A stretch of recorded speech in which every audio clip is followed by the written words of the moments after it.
మూసీ ప్రాజెక్టుపై అసెంబ్లీలో వాడివేడి చర్చ కొనసాగింది. అధికార ప్రతిపక్ష సభ్యుల మధ్య వాదోపవాదాలు జరిగాయి.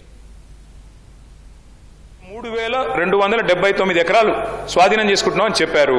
మరి ఎక్కడ గజెట్ తప్ప, మీరు ఇక్కడ అసెంబ్లీలో ఇచ్చిన సమాధానం తప్ప మంత్రి గారు చెప్పాలి. డిపిఆర్ తయారీకి మీరు అసెంబ్లీలో ఇచ్చిన సమాధానం 18 నెలలు పడుతుందని, మరి 2 నెలల్లో డిపిఆర్ ఎట్లా వచ్చింది? 1,50,000 కోట్ల బడ్జెట్ అని ముఖ్యమంత్రి గారు చెప్పిన తర్వాత దీనికోసం ఈ రోజు గవర్నమెంట్ 5,000 4,000 కోట్లని ఎట్లా, మరి 1,50,000 కోట్ల 4-5 ఎట్లా తగ్గించారు? దాంతో పాటు అధ్యక్ష, మరి మంత్రి గారు చెప్తున్నారు ఇది 1435 స్ట్రక్చర్లు ఐడెంటిఫై చేశాం. ఏ బేసిస్ లో ఐడెంటిఫై చేశారు? 2 నెలలు ఎట్లా కంప్లీట్ అవుతుంది, 3 నెలలు ఎట్లా కంప్లీట్ కాలేదు.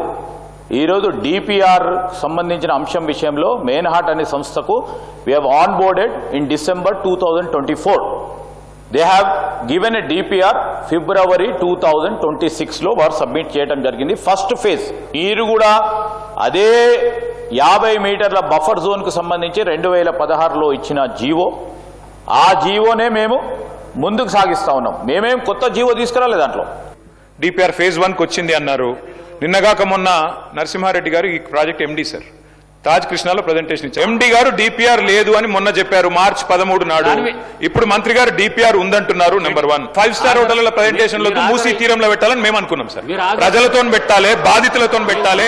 5 స్టార్ హోటల్ ఏంది పెట్టేదని మేము అనుకున్నాం సార్. మూసీని మురికి కూపంగా మార్చిందే కాంగ్రెస్ పార్టీ అధ్యక్ష. నేను వారిని సూటిగా అడుగుతా ఉన్నాను, మూసీ ప్రక్షాళన చేయటానికి మీరు వ్యతిరేకిస్తున్నారా? మూసీ ప్రక్షాళన చేయొద్దని మీరు అంటున్నారా?